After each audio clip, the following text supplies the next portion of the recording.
तर अमरावतीमधून नवनीत राणांना भाजपनं उमेदवारी जाहीर केलेली आहे। यापूर्वीच नवनीत राणांनी आपल्या प्रचाराला सुरुवात केल्याचं आपण पाहिलेलं होतं, मात्र आता शिक्कामोर्तब होत आहे। अमरावतीमधून नवनीत राणांना भाजपनं उमेदवारी जाहीर केलेली आहे। त्यामुळे आता अमरावतीमधून नेमका उमेदवार कोण याची उत्सुकता संपलेली आहे आणि अखेर भाजपनं उमेदवारी जाहीर करत नवनीत राणा यांच्या नावावर शिक्कामोर्तब केलंय।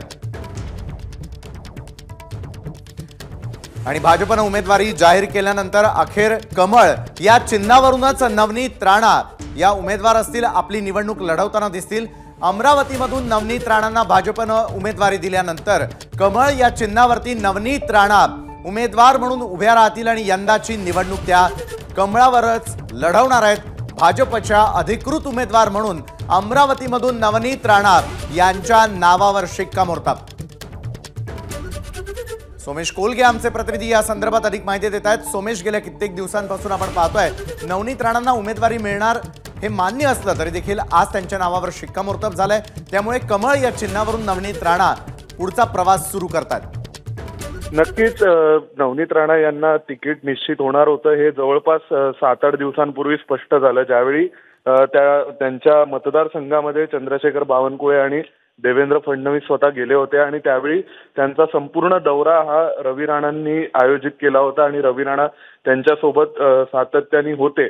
आणि त्यानंतरही ज्यावेळी अमरावती मतदारसंघ भाजपकडे येईल किंवा जरी तो त्यांच्या महायुतीतल्या कोणत्याही घटक पक्षाकडे गेला असता तरी सुद्धा तिथून उमेदवार म्हणून नवनीत राणांचं नाव असेल हे जवळपास निश्चित झालेलं होतं। फक्त आता त्यावर अंतिम शिक्कामोर्तब झालेलं आहे आणि भाजपनेच त्यांचं तिकीट स्वतःच्या उमेदवार म्हणून जाहीर केलेलं आहे।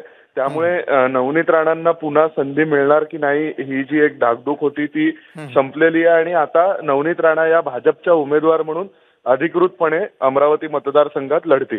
निश्चितच आहे, मात्र यापूर्वीच अनेकांनी आपली नाराजी व्यक्त केलेली होती। नवनीत राणा यांना पाठिंबा नसल्याचं अनेकांनी जाहीर केलेलं होतं, मात्र आता त्यांच्या प्रतिक्रिया देखील तितक्याच महत्त्वाच्या होताना दिसतील। मात्र सोमेश, संपूर्णपणे नवनीत राणांना भाजपनं पाठिंबा दिलेला आहे। कमळा या चिन्हावरून त्या लढताना आपल्याला पाहायला मिळतील, मात्र विरोधकांची संख्या त्या ठिकाणी कमी नाही। सोमेश, नक्कीच विरोधकांची संख्या तिथे आहे। गेल्या वेळी जे दुसऱ्या क्रमांकाचे उमेदवार होते ते शिवसेनेत आहेत, सध्या आनंदराव तिथे शिंदेच्या शिवसेनेसोबतच आहेत। परंतु त्या सगळ्यामध्ये महायुतीचा जो सध्याचा क्रायटेरिया आहे त्यामध्ये त्या तिन्ही क्रायटेरियामध्ये नवनीत राणा या उमेदवार फिट बसणाऱ्या होत्या असं दिसतंय। कारण एकतर विनेबिलिटीच्या दृष्टीने नवनीत राणा रवी राणा यांची जी स्वतःची एक यंत्रणा आहे अमरावती मतदारसंघातली ती बरोबर आहे, आणि त्यासह पक्षाची यंत्रणा जोडून विनेबिलिटीचे चान्सेस हे जास्त वाढत होती प्रोबॅबिलिटी आणि म्हणून नवनीत राणांच्या नावावर शिक्कामोर्तब होणार अशी चिन्ह जवळपास तयार झाली होती। सुप्रीम कोर्टाचा जो आदेश आहे त्या आदेशाच्या कारणास्तव अजूनपर्यंत तिथे निर्णय केला गेला नव्हता, परंतु आता नवनीत राणा यांची उमेदवारी ही निश्चित केली गेली। त्यामध्ये हे जे 2 फॅक्टर आहेत आणि तिसरा मुद्दा म्हणजे नवनीत राणांनी जो सगळा महाविकास आघाडीच्या विरोधात संघर्ष केला किंवा उद्धव ठाकरेंच्या विरोधात आवाज उठवला होता तेव्हा हनुमान चालिसाचं प्रकरण असेल किंवा इतर मुद्दे असतील, त्यामुळे भाजपला त्यांना गिव्ह अवे करून टाकणं किंवा त्यांना सोडून देणं हे शक्य नव्हतं। भाजपला त्यांची जबाबदारी घ्यावी लागणार होती आणि त्या सगळ्याचा परिपाक म्हणून आज नवनीत राणांचं नाव आपण अमरावती मतदारसंघातून उमेदवार म्हणून पाहतोय।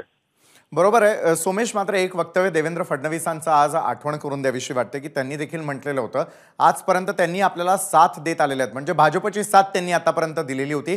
त्यामुळे त्याच दिवशी खरं तर या नावावरती शिक्कामोर्तब झालेलं होतं आणि दुसरीकडे नाराजांना बाजूला सारून का होईना मात्र नवनीत राणांच्या नावावरती आज शिक्कामोर्तब होत आहे। येत्या काळामध्ये अबकी बार 400 पारचा जो नारा लगावलेला होता त्या टीमच्या सदस्य म्हणून नवनीत राणांकडे पाहिलं जात आहे का?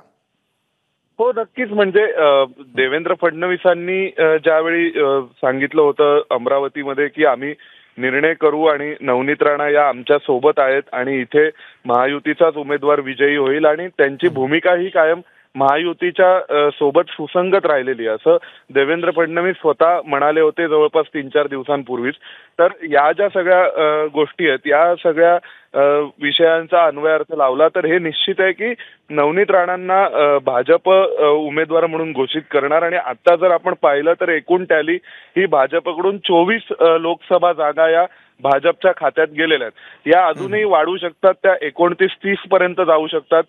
कदाचित 31 ते 32 उमेदवार हे भाजपचे एकूण असतील आणि उर्वरित जागा शिंदे आणि अजितदादा गट लढवतील. परंतु अमरावतीच्या जागेचा जो तिढा होता तो आता एक प्रकारे सुटलाय, कारण भाजपनी हे सांगितलंय की नवनीत राणांची पहिली पसंती भाजप आहे.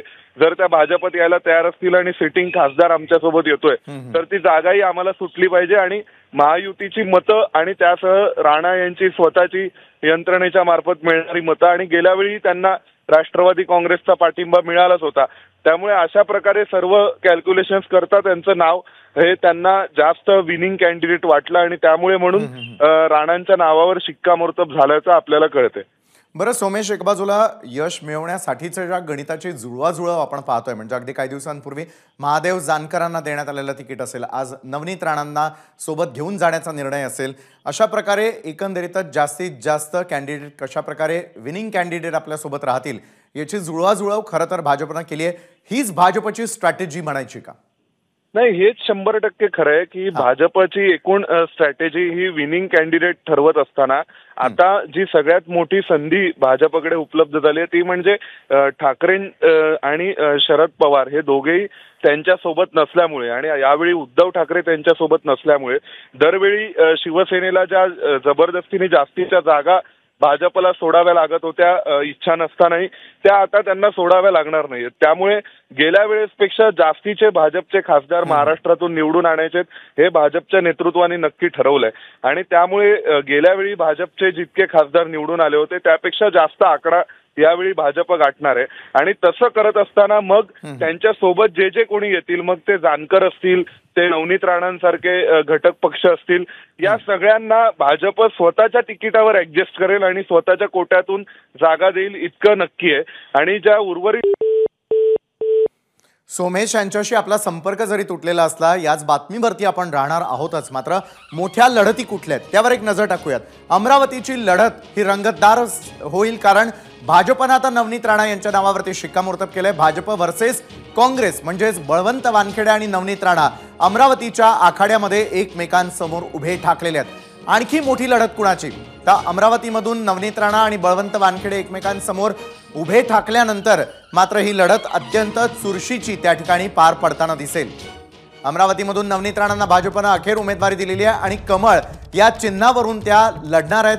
भाजपची ही 7वी यादी आहे आणि 7व्या यादीमध्ये नवनीत राणा यांच्या नावाचं समावेश असल्या कारणामुळे अमरावतीमधली लढत देखील आता फार चुरशीची होताना पाहायला मिळेल, कारण भाजपनं नवनीत राणांना आपल्या सोबत घेतलेलं आहे आणि कमळ या चिन्हावरून नवनीत राणा आपली 2024ची लोकसभा निवडणूक लढताना आपल्याला पाहायला मिळतील. नवनीत राणांना ही उमेदवारी जाहीर झालेली आहे, त्यामुळे निश्चितच त्या देखील निश्चिंत झालेल्या असतील. तर दुसरीकडे भाजपनं देखील अडसूळ बच्चू कडू यांची नाराजी बाजूला सारत भाजपनं नवनीत राणांच्या नावावरती शिक्कामोर्तब केलेला आहे. भाजपच्या तिकिटावरती लढतायत, म्हणजेच कमळ या चिन्हावरून त्या लढताना दिसतील. यापूर्वी अडसूळ आणि बच्चू कडू यांनी आपली नाराजी व्यक्त केलेली होती, मात्र त्यांची नाराजी दूर सारत अखेर नवनीत राणा या अमरावतीमधून लढताना पाहायला मिळतील.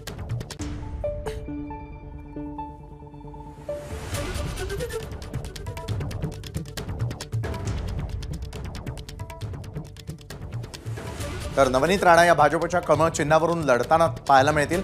मात्र कमळ चिन्हावरून आणि 7व्या यादीमध्ये आपल्या नावाचा समावेश होण्यापूर्वीच आपण पाहिलेलं होतं, होळी सणाच्या निमित्तानं अनेक भागांमध्ये जाऊन त्यांनी आपल्या प्रचाराला सुरुवात केलेली होती. नवनीत राणांचे पती जे आहेत रवी राणा, त्यांच्या सोबतीनं त्यांनी लोकसभेच्या निवडणुकीची जय्यत तयारी केलेली आहे आणि भाजपकडून नवनीत राणांच्या नावावरती शिक्कामोर्तब झालेलं आहे. त्यामुळे अमरावतीमधून नवनीत राणा कमळ चिन्हावरून आपली उमेदवारी जाहीर झाल्यानंतर या कामाला लागलेले आहेत. भाजपकडून नवनीत राणांच्याच नावावरती शिक्कामोर्तब झालेलं आहे आणि त्यामुळे ही मोठी लढत अमरावतीमध्ये पाहायला मिळेल. काँग्रेसचे बळवंत वानखेडे विरुद्ध भाजपच्या नवनीत राणा, अशा प्रकारची ही सगळ्यात मोठी फाईट आपल्याला अमरावतीमधून बघायला मिळणार आहे. त्यामुळे अमरावतीकरांचा पसंदीदा उमेदवार कोण, ते कुणाच्या बाजूने मतदान करणार हे देखील स्पष्ट होईलच. मात्र ही मोठी लढत महाराष्ट्राच्या राजकारणामध्ये सर्वाधिक लक्षवेधी ठरेल अमरावतीमधून. तर महाराष्ट्र देशामध्ये कौल मराठी मनाचा आपण पाहतोय आणि मराठी मतदार कुणाच्या बाजूने आहेत. महाराष्ट्रातले सर्व मतदार कुणाच्या नावावरती शिक्कामोर्तब करतात. त्यामुळे एका बाजूला लोकसभा निवडणुकींसंदर्भातलं वातावरण हे गरम होताना पाहायला मिळतंय. अमरावतीकरांना देखील 2 उमेदवार आता प्राप्त झालेले आहेत. भाजपच्या तिकिटावर नवनीत राणा लढणार आहेत. त्यामुळे सगळ्यात मोठी फाईट ही आपल्याला अमरावतीतून पाहायला मिळेल. एबीपी माझा, उघडा डोळे बघा नीट.